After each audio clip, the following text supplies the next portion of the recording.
My name is Sandra Bannister, and my wicked problem focuses on auto independence in America. Today we'll be talking about the realities of commuting. We'll talk about the problem description, why it's important, is it important, the current situation, the wicked problem itself, defining the scope, the impact, proposed solution, and the conclusion. This is the embodiment of the American dream. The freedom to go where you want to go, freedom to do what you want to do, the freedom to be happy. This image shows an open road, opportunity, and it's at the command of the person driving. This is what we hope for. The opportunity of happiness and the means to get there. Or is it? The realities of our daily commute do not reflect the previous image in a pleasant metaphor. What millions of Americans are faced with are congested highways which are dangerous and inefficient, smog-filled airways which are harmful to people and the environment, a day's worth of frustration before ever reaching the office, and far too many traffic deaths, the height of which occur during normal commute times.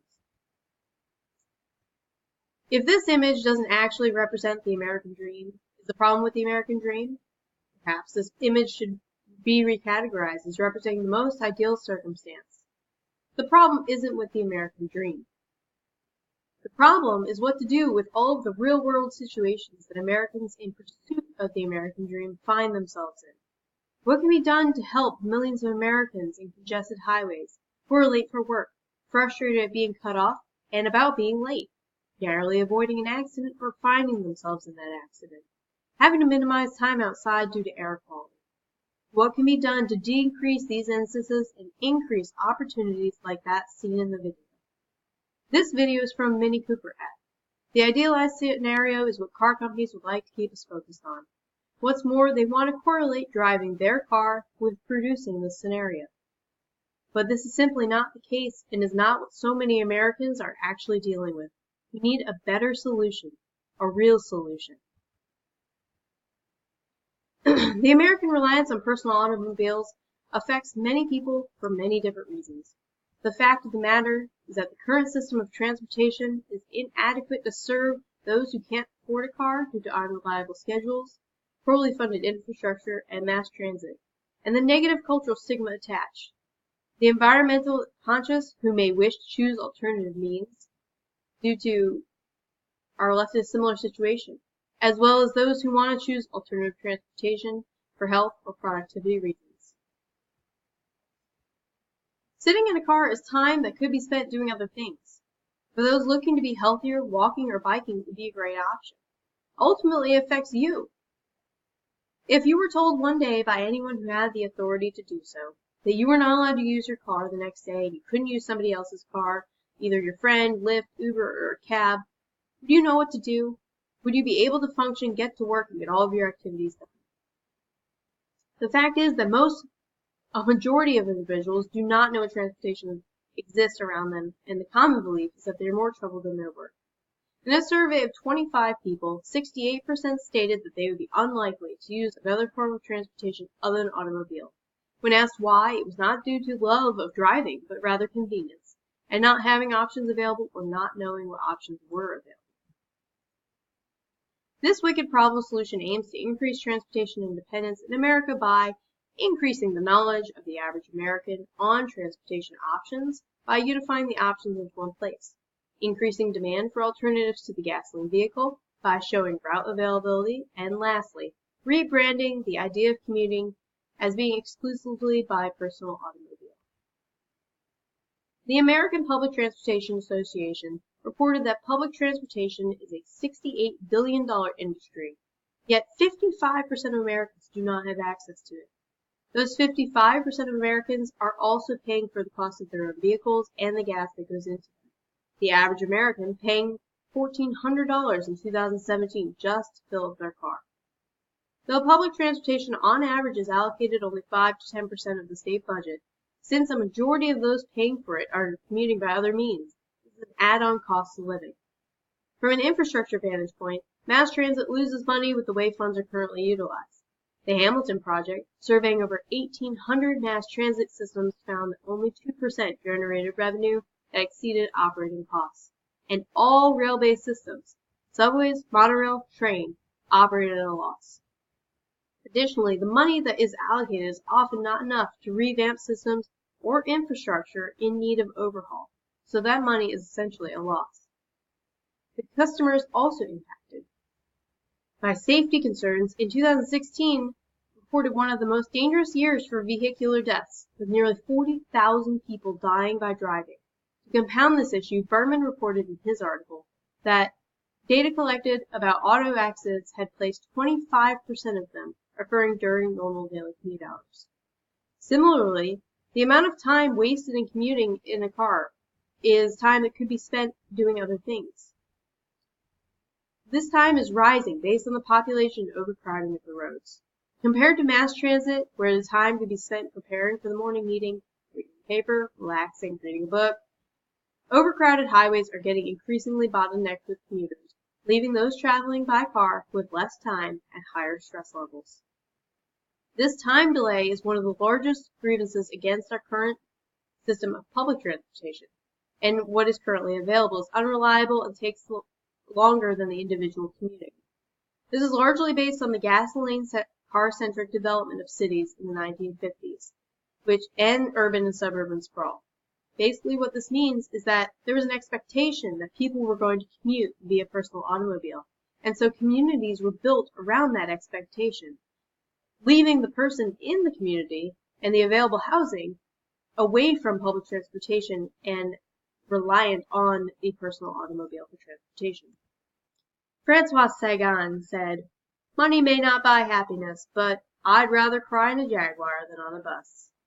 This quote, though funny, speaks to the overall cultural sentiment toward public transportation and alternative transportation means. The cultural viewpoint against public transportation is the same factor that has made the adoption of auto independence difficult as well. America in particular has prided itself on the gasoline automobile. Invention of the automobile by Henry Ford was the perfect mix of what America envisioned itself to be. The development of the automobile was a testament to American ingenuity and the pull yourself up by your bootstraps mentality that assured every American that they could achieve their dreams if they just put in the work. Naturally so, Americans are defensive against any perceived threat of this symbol of achievement, however subconsciously. The story of the automobile is one that is embedded in our culture, and so it is a careful narrative that must be told in order to weave in new technology. Public transportation faces a similar battle. In other countries, mass transit is seen as convenient and communally paid for resource. However, in America, it is viewed as a social service for those who cannot afford the automobile. The social threat to improving mass transit is that it is currently seen as a weakness to use mass transportation. The discussion of mass transportation and funding for mass transportation over time has been lumped into the same category as public welfare programs. The social bias that low-income residents are the only customers that mass transit caters to must be overcome. There's also an environmental and political impact. From the environmental impact of retrieving petroleum to the effect on the air once it is used, there is no way around the consequence of gasoline vehicles on the environment. In addition to this, most commuters are single drivers. This equates to the energy required to move a 3,000 to 5,000 pound vehicle from one point to the next for a single person. The answer to this impact on the environment is mass transportation and electric vehicles, where mass transit is not practical. The current transportation model, being gasoline-centric, has created dependence on a dwindling fossil fuel subject to the politics and pressures of being an outsourced material. Compounding matters, the development of transportation independence creates a large threat and would have tremendous political impact to the oil industry. In 2013, the U.S. was the largest consumer of oil in the world. This consumption has shaped our economic and political policies. The approach to solving this wicked problem is to address the root of the problem. The root can be traced back to the fact that a large portion of Americans do not know what alternative transportation is available to them. And there is not high enough demand for alternative transportation to force better development, and there is a negative perception of using a means other than personal automobile to commute. To address these three core root issues, the proposed solution is to develop a nonprofit organization whose goals will be to increase the knowledge of the average American on transportation options by unifying these options into one place, increase demand for alternatives to the gasoline vehicle by showing route availability, and lastly, to rebrand the idea of commuting as being exclusively by the personal automobile. The way options will be unified and route availability will be shown is through a website developed by the nonprofit specifically for auto independence. Customers will be directed to the website through an onslaught of billboard and bench ads targeted at the American spirit of independence. These advertisements will be focused around the spirit of adventure and the spirit of independence and freedom that speaks to the American consumer specifically. The marketing strategy is about independence to choose. You should still be able to choose a Chevy or a Ford, but those shouldn't be your only options. Along with the billboards will be the website and social media presence on the major platforms such as Facebook, Twitter, and Instagram. The website will be an all-in-one stop for transportation independence. Once a consumer goes to the website, they will have the option of selecting their state on the map. This will then take them to a listing of counties and cities within that state so they can choose where they live. Transportation infrastructure and offerings vary by state, so whether it would be county or city specific would depend on the state the consumer lives in. The website will have an interactive map where consumers can develop and the route they wish to travel and see the different transportation options available along that route. There will be a series of overlays on the map, allowing the consumer to select the method of travel they prefer. This will allow the consumer to become better familiar with different means of transportation options in their area. It will also have a quick fill form available on the site requesting an infrastructure or service become available in any areas where lacking, for them to send in to their local government. Currently, the lack of knowledge on available resources and the difficulty in finding this information is one of the largest barriers to consumers using alternative forms of commuting. The value proposition and header of the website is Choose Your Own Adventure, which draws attention to the control given to the customer and the many different paths that adventure can take, similar to books of the same name. In order to execute this wicked problem, there are several key resources that will need to be secured and key activities that will need to occur. The key resources are the initial capital to fund the nonprofit and pay the initial employees and advertising fees, the programmer who will need the capabilities to develop the website, the billboard space and bench ads which will need to be strategically placed in areas that customers will see them. The employees and volunteers will also need to be passionate about the project because they will be the initial ground runners to get it off the ground. The key activities that need to happen is found the nonprofit organization, fund initial capital through donation and sponsorships that are beneficial to the customers visiting the website, hire a programmer to develop the website, hire employees for the nonprofit, develop an initial marketing strategy, and lease billboard space bench ads directing customers to the website, and lastly, develop challenges in an interactive presence through the website and social media accounts in order to maintain users. This wicked problem is wicked for many reasons, but most of all because it affects the fundamental liberty of choice, a choice that many of us are not aware has been made for us.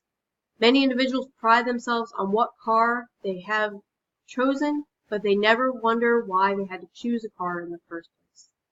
Frequent responses from questions of whether a person would consider alternative means of transportation come back with an answer of, I don't know what is available, or it's too inconvenient. Auto Independence's goal is to impact those statements and those people, to show what is available and to make commuting planning easy, fun, and to give control back to the individual. Through the effective use of advertising and creative online presence, this nonprofit for auto independence will increase knowledge transportation options available, increase the demand for transportation alternatives, and change the public perception of what it means to commute.